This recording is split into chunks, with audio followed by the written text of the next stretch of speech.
इसने श्लोक बोल दिया, उच्चारण कर दिया, है ना।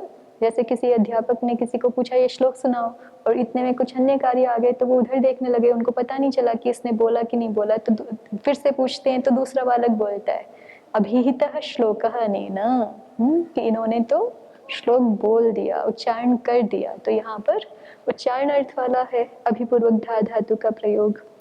अभिहितो अर्थः इति प्रतिपादन वृत्तिः, मैंने, जैसे मुझे कहना हो कि मैंने अपनी बात कह दी, ठीक है, मुझे जो कहना चाहिए था मैंने अपनी बात कह दी है, तो मैं संस्कृत में उसको बोल सकती हूँ अभिहितो अर्थः मया, मुझे जो बात कहनी थी उसका प्रतिपादन मैं कर चुकी हूँ। ठीक है, तो यहाँ पे प्रतिपादन अर्थ है, कहना भी अर्थ यहाँ जुड़ सकता है, लेकिन प्रतिपादन अर्थ, प्रतिपादन और कथन में थोड़ा सा भेद है ना, कि मुझे जो बात समझा के कहनी थी आपको, प्रतिपादन जिस विषय का मुझे करना था वो मैंने कर दिया है। अभिहितो अर्थः इति प्रतिपादन वृत्तिः।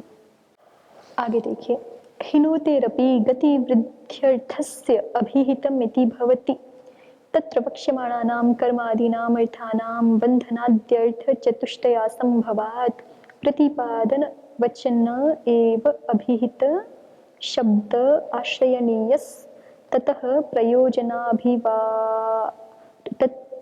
प्रयोजनाभावाद् अनर्थकं सूत्रमिति भावः। अब जो है प्रदीप कार अपनी ओर से बता रहे हैं कि एक हिनोती धातु भी है, ही गतौ है ना आपकी, ही गतौ आपकी स्वादिगण की धातु है, धातु पाठ है तो आप देख सकते हैं खोल के।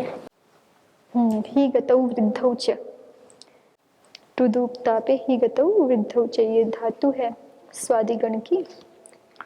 तो गति और वृद्धि का गति और वृद्धि अर्थ है, तो कह रहे हैं कि ही धातु से भी तो त प्रत्यय करेंगे तो हित शब्द ही बनेगा ना, और अभिपूर्वक ही धातु से त प्रत्यय करेंगे तो अभिहित ही बनेगा, लेकिन उसके अर्थ क्या है, गति और वृद्धि।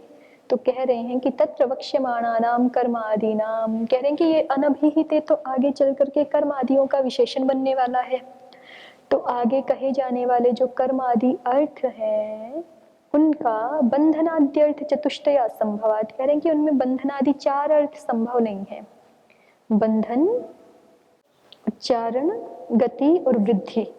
ठीक है, बंधन, उच्चारण, गति और वृद्धि, अभी जो बात कह रहे हैं उसके अनुसार बंधन, उच्चारण, गति और वृद्धि ये चार अर्थ तो संभव नहीं है, इसलिए प्रतिपादन वचन एवं अभिहित शब्द आश्रयणीय, इसलिए क्या करना चाहिए, प्रतिपादन वाची, प्रतिपादन अर्थ वाला अभिहित शब्द ही ले लेना चाहिए।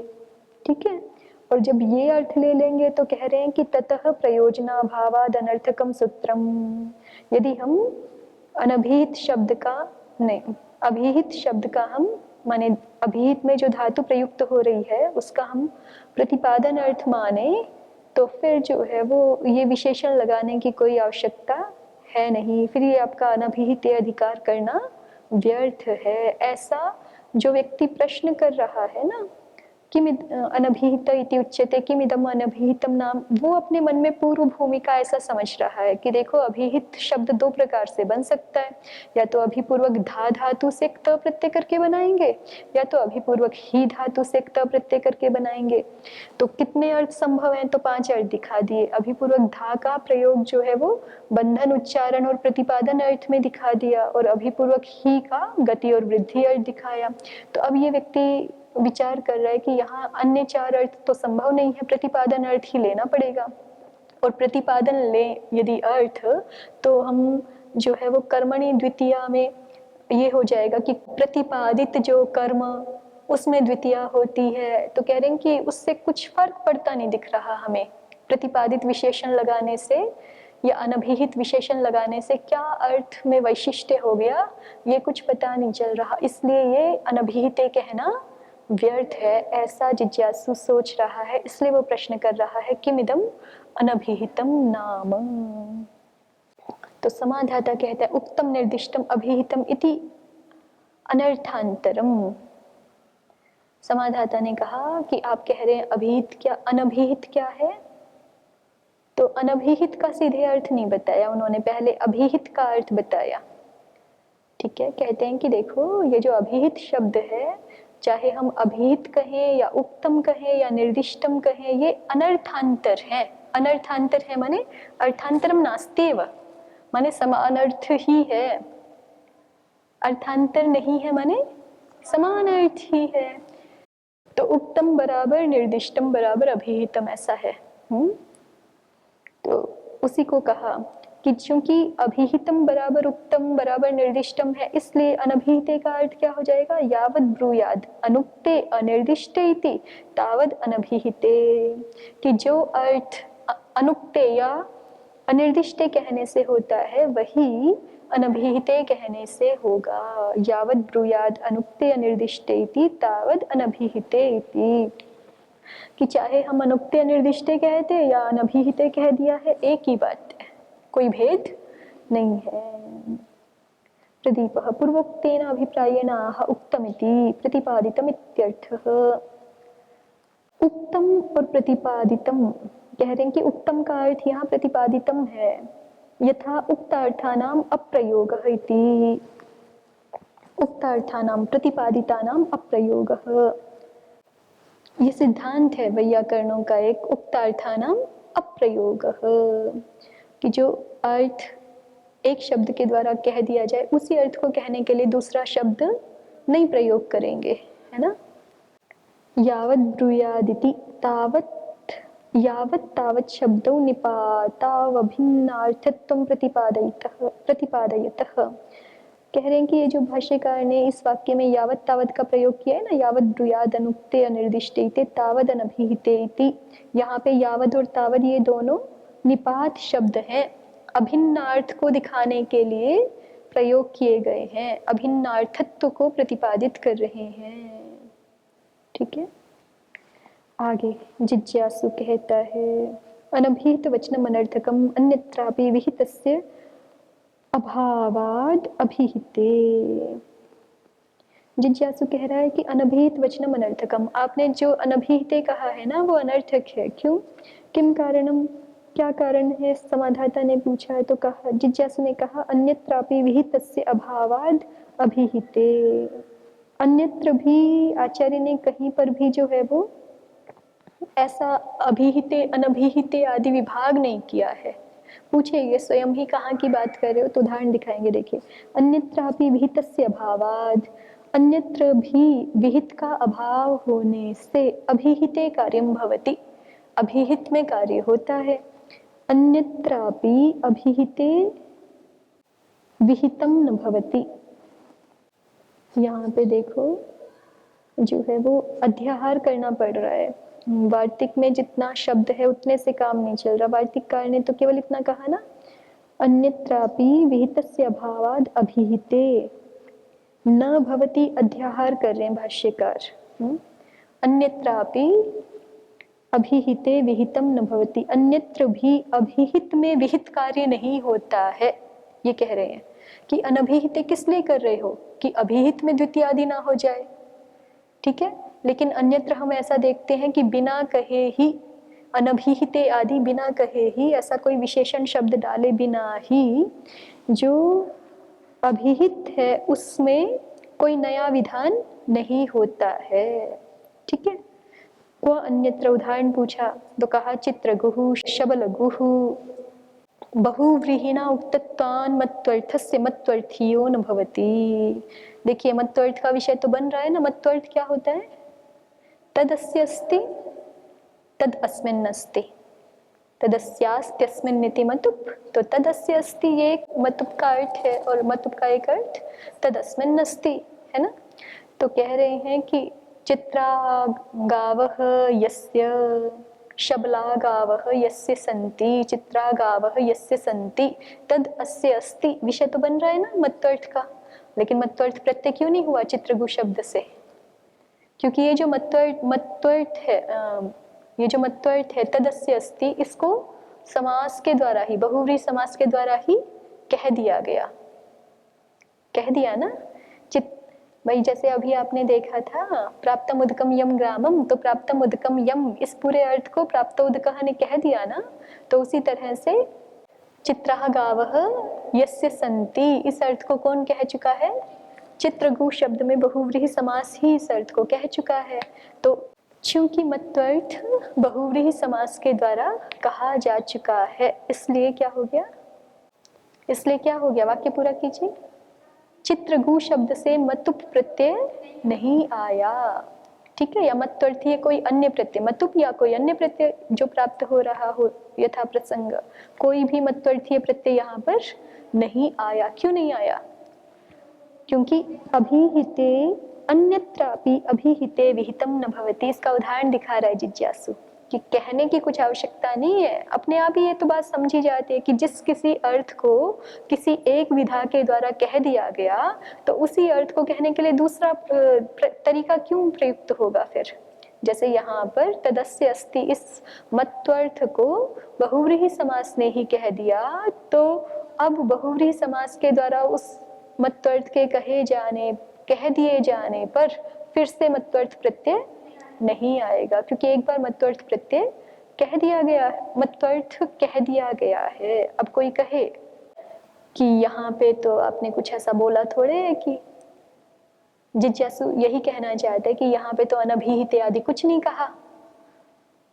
जो आपका मत्वर्थ प्रकरण है तदस्यास्त्यस्मिनिति मतुप, वहां पे थोड़े ऊपर अनभिहित विशेषण बनाया है कि अनभिहित मत्वर्थ होने पर ही ये मत्वर्थ प्रत्यय हुआ करे, ऐसा क्या विशेषण डाला है वहां पे? नहीं डाला ना।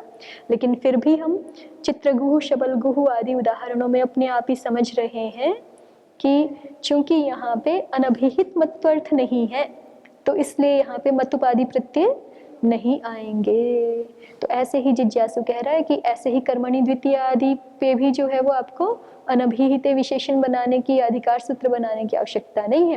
कर्मणि द्वितीय कह रहे हैं तो अपने आप से समझा जाएगा अनभिहिते कर्मणि द्वितीय भवति, जैसे वहां अपने आप से समझ रहे हैं अनभिहिते मत्वर्थे सति मतुबादयः प्रत्ययः भवन्ति या मत्वर्थीयः प्रत्ययः भवन्ति, जैसे वहां अपने आप से अनभिहिते समझ रहे हैं, ऐसे ही यहाँ भी समझ लेंगे, करने की आवश्यकता नहीं है, अनभिहिते सूत्र बनाने की आवश्यकता। स्पष्ट? फिर से एक बार देखिए इस शब्दों को। अनभिहित वचनम अनर्थकम अन्यत्रापि विहितस्य अभावात् अभिहिते। अनभिहित वचनम अनर्थकम, जिज्ञासु ने कहा, समाधाता ने किम कारणम पूछा है, जिज्ञासु ने कहा है अन्यत्रापि विहितस्य अभावात् अभिहिते। अब इतना ही देखेंगे तो देखो वाक्य पूर्ति नहीं हो पाएगी, केवल वार्तिक को ही देखें तो वाक्य पूर्ति नहीं हो पा रही। न भवती अध्याहार अपेक्षाकृत थोड़ा कठिन होता है, भवती अध्याहार तो कर लेते हैं, लेकिन न भवती तो फिर माने जो उस विषय को समझ रहे हो, जान रहे हो, वही न भवती अध्याहार कर सकते हैं। तो भाष्यकार जो है वो न भवती अध्याहार करके दिखा रहे हैं। अन्यत्रापि अभिहिते विहितम न भवती, ये अर्थ है इसका। इसका मतलब ये हो गया, हम ठीक ठीक इसको देखना चाहें कि अन्यत्रापि विहितस्य अभावात्, अन्यत्र भी, अन्य स्थलों में भी, अन्य प्रसंगों में भी विहितस्य कार्याभावात्, ये जो पहले ही विहित है उसको फिर से उस कार्य की प्राप्ति नहीं होती है, इसलिए अभिहिते कार्यम न भविष्यति। इसलिए जो कर्मणि द्वितीय आदि कार्य हैं वो भी अपने आप से अभिहित में नहीं होंगे। ठीक है। क्वान्यत्र तो चित्रगुहु शबलगुहु बहुव्रीहिणा उपतत्वान्मत्वर्थस्य मत्वर्थीयो न भवति। गर्गाः वत्साः बिदाः ऊर्वाः, और उदाहरण दिखा रहे हैं। चित्रगुहु शबलगुहु पहले दिखाया, अब कह रहे हैं गर्गाः वत्साः बिदाः ऊर्वाः यय अयभ्याम उक्तत्वाद् अपत्यार्थस्य न्यायोत्पत्तिर् न भवति। अपत्यार्थ यय और अय प्रत्यय के द्वारा उपर्युक्त उदाहरणों में कह दिया गया है, इसलिए न्याय विभक्ति की उत्पत्ति भी न्यायोत्पत्तिर् न भवति। जो षष्ठी आदि अर्थ है, षष्ठी अर्थ को कह दिया ना, तस्य पुत्रः या तस्य अपत्यम, ये जो अंतर्गत षष्ठी अर्थ है उसको किसने कह दिया? तस्य अपत्यम, इस अर्थ को किसने कह दिया? जो हम प्रत्यय लेके आए हैं तद्धित यय अय आदि इन शब्दों में, उसने कह दिया। तो इसलिए अब गर्ग शब्द से फिर से षष्ठी नहीं होती है। ये आपके बहुवचन के प्रयोग हैं।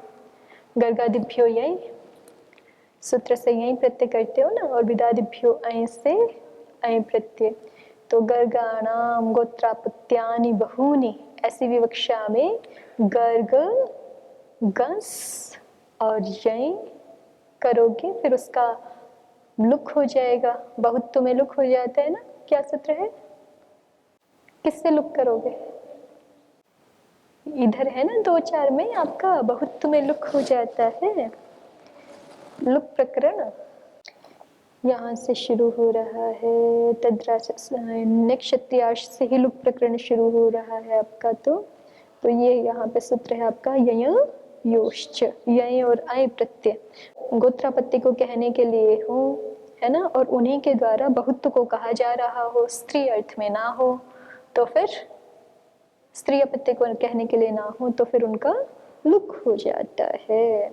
यही योश्च से लुक हो रहा है, तो इसलिए गर्ग ही बच गया, और आगे जस आकर के गर्गाहा वत्साहा, बिल्कुल ऐसे ही विदस्य गोत्रापत्यानि बहूनि अर्थ में विदाहा, उर्वस्य गोत्रापत्यानि बहूनि उर्वाहा बना हुआ है। तो ये देखिए आगे क्या कह रहे हैं भाष्यकार, गर्गाह वत्साह विदाह उर्वाह यय अयभ्याम उक्तत्वाद अपत्यार्थ से कह रहे हैं कि अपत्यार्थ, भाई अपत्यार्थ को कहने के लिए षष्ठी तो आनी चाहिए, जैसे कि आपके वाक्य में दिख रहा है तस्य अपत्यम, षष्ठी आई है ना, अपत्यार्थ को दिखाने के लिए षष्ठी आई है, तो वैसे ही षष्ठी जो है वो बाद में भी आनी चाहिए। अपत्यार्थ तो अभी भी बना हुआ है ना, लेकिन वो अपत्यार्थ चूंकि तद्धित के द्वारा, तद्धित प्रत्यय के द्वारा कह दिया गया, तो इसलिए दोबारा षष्ठी नहीं आती है। ये बिल्कुल चित्रगुह जैसा ही उदाहरण है कि वहां पर बहुव्रीहि समास के द्वारा मत्वर्थ को कह दिया गया, इसलिए दोबारा मत्वर्थक प्रत्यय नहीं आएंगे।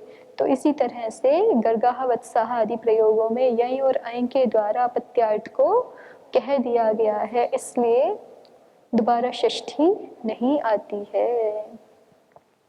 आगे देखिए, सप्तपर्णो अष्टापदैति समासेन उक्तत्वाद् विप्साया द्विर्वचनम न भवति इति। अब यहाँ पर ऐसा अर्थ अभिप्रेत है कि सप्तपर्णानि अस्य, ठीक है, या अष्टौ अष्टौ पदौ यस्य, ऐसा अर्थ अभिप्रेत है। तो अब कोई कहे कि सप्त सप्त पर्णानि अस्य, माने कोई जैसे वृक्ष होता है ना, और उसके हर डंठल में 7-7 पत्ते होते हैं, तो सप्तपर्ण। तो कह रहे हैं कि सप्त सप्त पर्णानि, ऐसा विग्रह वाक्य में बोल रहे हो, तो फिर समास में 2 बार सप्त सप्त क्यों नहीं सुनाई पड़ रहा, या समास में जो है वो अष्ट अष्ट पद ऐसा क्यों नहीं सुनाई पड़ रहा, 2 बार अष्ट शब्द क्यों नहीं? क्योंकि विप्सा में तो द्वित्व हो जाता है ना, नित्य विप्सयो हो, सर्वस्य द्वे प्रकरण में आपका सूत्र है नित्य विप्सयो हो, नित्य अर्थ को कहना हो या विप्सा अर्थ को कहना हो, द्वित्व होना चाहिए पद को, तो यहाँ प्राप्त हो रहा है विप्सा अर्थ तो है ना। ये कहना चाहते हैं हम कि इस पेड़ के हर डंठल में जो है वो 7-7 पत्ते हैं, ऐसा कहना चाहते हैं। विप्सा अर्थ तो अभिप्रेत है, तो द्वित्व होना चाहिए, लेकिन वो नहीं हो रहा। क्यों नहीं हो रहा? क्योंकि उस विप्सा अर्थ को समास के द्वारा ही कह दिया जा रहा है। सप्तपर्ण, ये समस्त शब्द सुनने से ही समझ में आता है कि इसका अर्थ ये थोड़े कि एक किसी डंठल में 7 पत्ते, इसका सप्तपर्ण उसी को कहा जाता है जिसमें हर डंठल में जो है वो 7-7 पत्ते हों, ठीक है। तो ये जो विप्सा अर्थ है ये समास के द्वारा ही उक्त हो गया, इसलिए दोबारा विप्सा अर्थ को बताने के लिए यहाँ पे द्वित्व नहीं होगा, द्विर्वचन नहीं होगा। वही लिखा है सप्तपर्णो अष्टापदैति समासेन उक्तत्वाद् विप्साया द्विर्वचनम न भवति। स्पष्ट हुआ? तो ये सारे उदाहरण जिज्ञासु ने किसके दिखाए हैं? अन्यत्रापि अभिहिते विहितम न भवति। यद्यपि विहित कार्य है, चित्रगुह शबलगुह आदि के लिए एक तरह से मत्वर्थ विहित है ना। गर्गाह वत्साह आदि प्रयोगों में अपत्यार्थ में षष्ठी विहित है। सप्तपर्ण आदि स्थलों में भी विप्सा में द्विवचन विहित है, लेकिन विहित होने पर भी नहीं होता है। क्यों नहीं होता है? क्योंकि वो अर्थ पहले ही अभिहित हो चुका है अन्य किसी उपाय से, है ना। अन्य किसी उपाय से तद्धित प्रत्यय के द्वारा या समास प्रत्यय के द्वारा या बहुव्रीहि समास के द्वारा उक्त हो चुका है, इसलिए फिर से दुर्वचन नहीं होता। तो ऐसे ही कह रहे हैं कि यहाँ पर भी, जैसे वहां तो कहीं पर भी नहीं कहा, जो भी इन्होंने उदाहरण दिखाए हैं जैसे तदस्यास्त्यस्मिन्ति मतु पे हम बात कर चुके हैं कि उस प्रकरण में मत्वर्थ का विशेषण अनभिहिते नहीं बनाया गया है कि अनभिहित मत्वर्थ हो तभी मत्वर्थ प्रत्यय होंगे, ऐसा तो नहीं कहा गया है, लेकिन फिर भी अनभिहित मत्वर्थ में ही मत्वर्थ प्रत्यय होते हैं। ठीक है। और ऐसे ही यहाँ पर तस्य अपत्यम में भी नहीं कहा गया है कि अनभिहित अपत्यार्थ होने पर ये तद्धितादि प्रत्यय होते हैं, है ना, या षष्ठी विभक्ति होती है, लेकिन फिर भी अपने आप से अनभिहित अर्थ में ही होते हैं। और ऐसे ही सप्तपर्णः आदि में भी अनभिहित जो विप्सा आदि अर्थ है, जैसे नित्य विप्सयोः में ये कोई विशेषण तो नहीं बना है ना कि अनभिहित नित्य अर्थ होने पर या अनभिहित विप्सा अर्थ होने पर द्विवचन होगा, ऐसा विशेषण तो नहीं बनाया, लेकिन फिर भी अपने आप से वो द्विवचन अनभिहित विप्सा में ही होता है।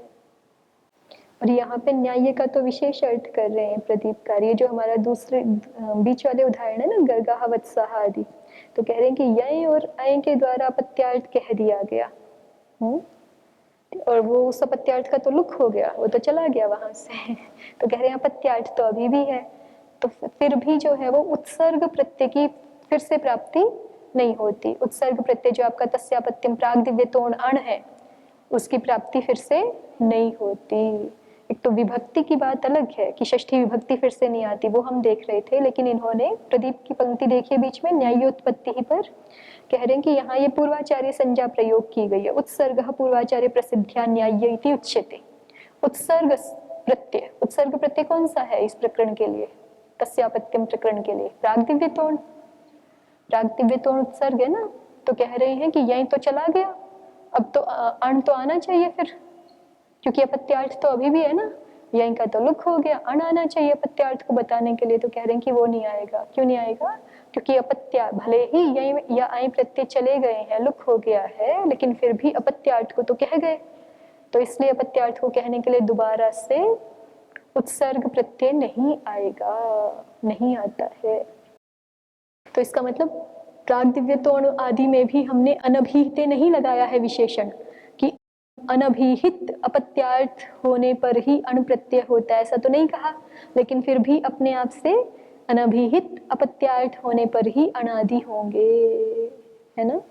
ये और स्पष्ट है, विभक्ति की अपेक्षा भी ये जो इस दृष्टि से विवेचन है वो और ज्यादा स्पष्ट है।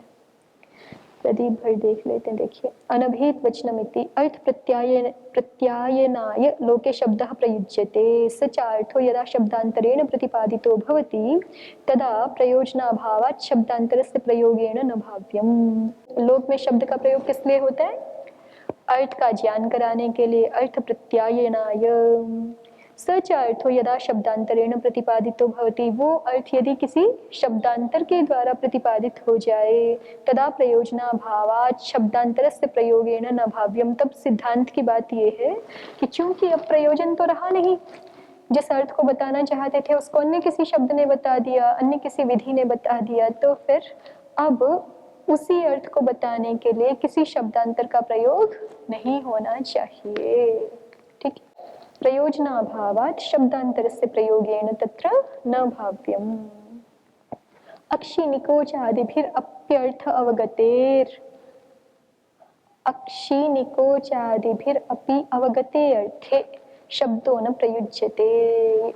और थोड़ा सूक्ष्म जाके कह रहे हैं कि बहुत सारे प्रसंगों में तो ऐसा होता है, लौकिक व्यवहार के प्रसंगों में, कि हम जो है वो अक्षिनिकोच आदि के द्वारा ही, आंखों के संकेत से ही, जैसे अभी आपने आंखें हिलाई ना स्वीकृति में, तो ये अक्षिनिकोच आदि के द्वारा ही बहुत सारे अर्थों की अवगति हो जाती है। और जब संकेत के द्वारा ही अर्थ की अवगति हो जाती है तब शब्दों न प्रयुज्यते, तब भी शब्द का प्रयोग नहीं किया जाता है। किम पुनः शब्दांतर प्रतिपादित अर्थे, तो जब किसी अन्य शब्द के द्वारा अर्थ को कह दिया गया हो तो फिर उस कहे गए अर्थ को दोबारा से किसी और शब्द से क्यों ही कहेंगे।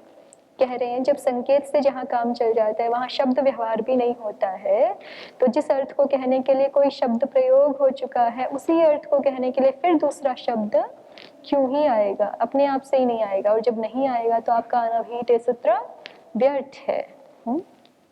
यय अभ्यामिति ययन्तेन अयन्तेन इति चेत्यर्थः। भाष्य की पंक्ति ऐसी है ना, यय अय के द्वारा अपत्यार्थ के कह दिए जाने पर, यय अयभ्याम उक्तत्वाद अपत्यार्थ से। तो प्रदीपकार उसको थोड़ा और स्पष्ट कर रहे हैं कि यय का मतलब है ययंत के द्वारा अपत्यार्थ को कह दिए जाने पर, अय का अर्थ है अयंत शब्द के द्वारा अपत्यार्थ को कह दिए जाने पर। क्यों ऐसा बता रहे हैं ययंत अयंत? तो कह रहे हैं कि चूंकि यय अय का तो जो है वो लुक हो गया, कोई कहे कि वो तो लुप्त हो गए, तो वो कैसे अर्थ का विधान कर सकते हैं? यय अयोस्तु लुप्तत्वादर्थाभिधानम न संभवति। कोई ऐसा कहे तो कहे ठीक है यय लुक हो गया, ययंत शब्द तो है ना, ययंत तो कह सकते हैं उसको, प्रत्यलोपि प्रतिलक्षणम है ना, ययंत तो कह सकते हैं और ययंत कह सकते हैं। तो ययंत शब्द तो अपत्यार्थ का विधान कर रहा है ना, यय भले ही ना कर पाया अकेला चूंकि वो लुक हो गया, चूंकि उसका लुक हो गया, लेकिन ययंत शब्द तो है, तो वो अर्थ अपत्यार्थ का विधान कर रहा है, इसको स्पष्ट किया।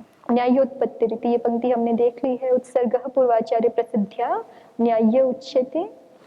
आगे बहुवचन उदाहरणम, ये जो उदाहरण दिखाए गए हैं गर्गाह वत्सहारी, ये किसके उदाहरण है? बहुवचन के उदाहरण है। गार्ग्यौ नहीं क्षम्यतां, गार्ग्यो गार्ग्यौ इत्यत्र ययैव परदेशस्य अवष्टब्धत्वाद् अण उत्पत्त्यभावात्। एक वचन द्विवचन वाले प्रयोग क्यों नहीं दिखाए?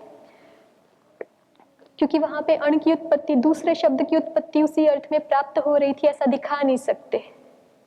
गर्गस्य गोत्रापत्यम एकम गार्ग्य, गर्गस्य गोत्रापत्ये द्वे ऐसा कहने के लिए गार्ग्यौ बनेगा ना, और गर्गस्य गोत्रापत्यम बहूनि ऐसा कहने के लिए गर्गाः, ऐसे रूप चलते हैं ना, गार्ग्यः गार्ग्यौ गर्गाः, गार्ग्यः गार्ग्यौ गर्गाः। ठीक है, तो कोई कहे कि बहुवचन पे क्यों चले गए आप सीधे उदाहरण दिखाने के लिए, एक वचन द्विवचन के उदाहरण क्यों नहीं दिखाए आपने? तो उसको स्पष्ट कर रहे हैं कि गार्ग्यो गार्ग्यौ इत्यत्र ययैव परदेशस्य अवष्टब्धत्वात्, कि यहाँ तो एक वचन द्विवचन वाले प्रयोगों में यय प्रत्यय ने ही परदेश को एक तरह से हिंदी में बोले तो घेर रखा है, अवष्टब्ध उसको रूंधा हुआ है, माने वो स्थान ग्रहण किया हुआ है। ठीक है, तो यय ने ही स्थान ग्रहण किया हुआ है, क्योंकि प्रत्यय किससे आना है? षष्ठी समर्थ से उत्तर, ठीक उत्तर, षष्ठी समर्थ से ठीक उत्तर प्रत्यय आना है, क्योंकि आपका सूत्र क्या है? ज्ञा प्रातिपदिकात्। ठीक है, और फिर समर्थ पद विधि चल रहा है समर्थ प्रातिपदिक से, माने षष्ठी समर्थ प्रातिपदिक से ठीक उत्तर आपका प्रत्यय आना है, और वो स्थान गार्ग्य हमें यय के द्वारा अवष्टब्ध हो गया, उसके द्वारा ग्रहण कर लिया गया।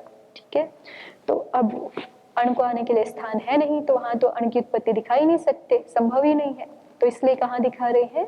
गर्गाः, बहुवचन में दिखा रहे हैं, जहाँ यय है नहीं वहां तो आके बैठ सकता था ना अण, यय के जाने पर, चूंकि अपत्यार्थ है इसलिए अण आ सकता था, लेकिन वहां पर भी नहीं आता है, ये दिखाना चाहते हैं।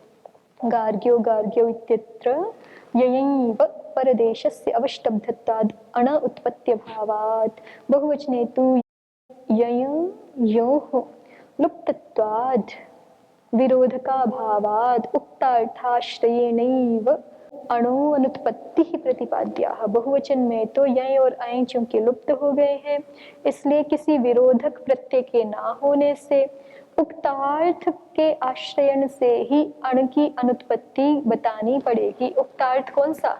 कि अभिहित में भी अभिहिते विहितम न भवति, इस बात का प्रतिपादन किया जा रहा है ना जिज्ञासु के द्वारा कि अन्यत्रापि अभिहिते विहितम न भवति। अन्यत्र स्थल भी ऐसे हैं जहाँ पे अभिहित में विहित कार्य नहीं होता है, बिल्कुल ही समझ रहे हो। अन्यत्र भी ऐसे स्थल हैं जहाँ पर अभिहित में विहित कार्य नहीं होता है, माने अभिहित में अर्थात जिस अर्थ को किसी प्रकारांतर से पहले ही कहा गया हो, वहां विहित कार्य जो नया विधान आप करना चाह रहे हैं वो नहीं होगा। ठीक है, तो बहुवचन का प्रयोग इसी प्रकार का है। गर्गाः वहां बिल्कुल स्पष्ट यही दिखा सकते कि यहाँ तो यय भी नहीं है, तो इसका मतलब अण आ सकता था, लेकिन फिर भी क्यों नहीं आया? क्योंकि अपत्यार्थ अभिहित है किसी अन्य के द्वारा, इसलिए अपत्यार्थ में विहित होता हुआ भी अण नहीं आया, विधान किया गया हुआ अण भी नहीं आया। सप्तपर्ण इति वीप्सायां विषये द्विर्वचनमुच्यते अस्ति चेह वीप्सा सप्त सप्त पर्णानि यस्य। समासेन तु शब्दशक्तिस्वाभाव्याद् वीप्सायाः गमितत्वाद दुर्वचनाभावः। समास के द्वारा तो शब्द शक्ति स्वाभाव्य से विप्सा गमित हो जाने से, कह दी जाने से, बता दी जाने से, बोधित होने से दुर्वचनाभावः, दुर्वचन का यहाँ अभाव है। तो ये जिज्ञासु ने अपनी ओर से खंडन कर दिया अनभिहिते का, कि यदि आप यहाँ अनभिहिते कह रहे हो इस तरह से, तो या तो फिर आप पूरी अष्टाध्यायी में हर जगह कहो, है ना, तदस्यास्त्यस्मिन्निति मतुप, तदस्यास्त्यस्मिन्निति मतुप के पहले भी अनभिहिते अधिकार बनाओ, ठीक है। फिर सर्वस्य द्वे के बाद भी जो है वो अनभिहित, या उससे पहले भी अनभिहित बनाओ कि ये जो सर्वस्य द्वे हम कह रहे हैं ये अनभिहित में होना चाहिए। और फिर जो है प्राग दिव्य तोण से पहले भी अनभिहित बनाओ, और यदि उन सब स्थलों पे नहीं बना रहे हो तो अब यहाँ पर भी जो है वो बनाने की आवश्यकता आपको नहीं है। इतना कह करके जिज्ञासु ने प्रत्याख्यान किया है। समाधाता प्रतिपादन करेगा, उसको हम आगे देखेंगे। ओम शांति शांति शांति।